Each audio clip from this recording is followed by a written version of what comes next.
C'est l'un des chevaux de bataille d'Emmanuel Macron, la directive sur les travailleurs détachés. Les 28 de l'Union européenne se retrouvent aujourd'hui pour tenter de se mettre d'accord sur la réforme et éviter le phénomène de dumping social dénoncé par la France. Le programme fiscal d'Emmanuel Macron maintenant et de son gouvernement, il est sur les rails. Les députés ont voté les dernières mesures ce week-end. Bonjour Nicolas Barré. Bonjour Jean-Philippe. Directeur du journal Les Échos. On a du mal encore à mesurer l'impact que ces mesures pourront avoir concrètement. C'est même le point faible de beaucoup de ces mesures qui viennent d'être votées. Le gouvernement s'est bien gardé d'en chiffrer les conséquences. Prenez la réforme de l'ISF. Le gouvernement fait le pari que les entrepreneurs ne partiront plus, que les actionnaires ne vendront plus à des étrangers pour payer leur ISF, que les capitaux reviendront et qu'à l'arrivée, la réforme sera positive pour l'économie française. Idem pour la taxe unique à 30% sur les revenus du capital. Mais quels seront les effets réels de toutes ces mesures sur l'activité, sur l'emploi ?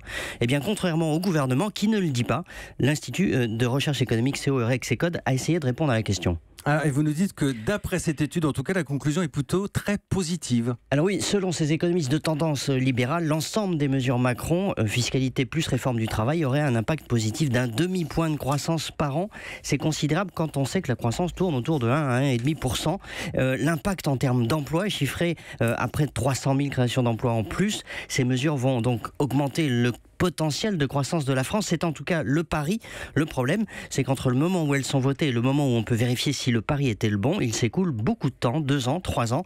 Beaucoup d'économistes pensent que le pari sera gagnant, mais à ce stade, rien ne permet de le dire avec certitude. L'éclairage de Nicolas Barré, directeur du journal Les Échos.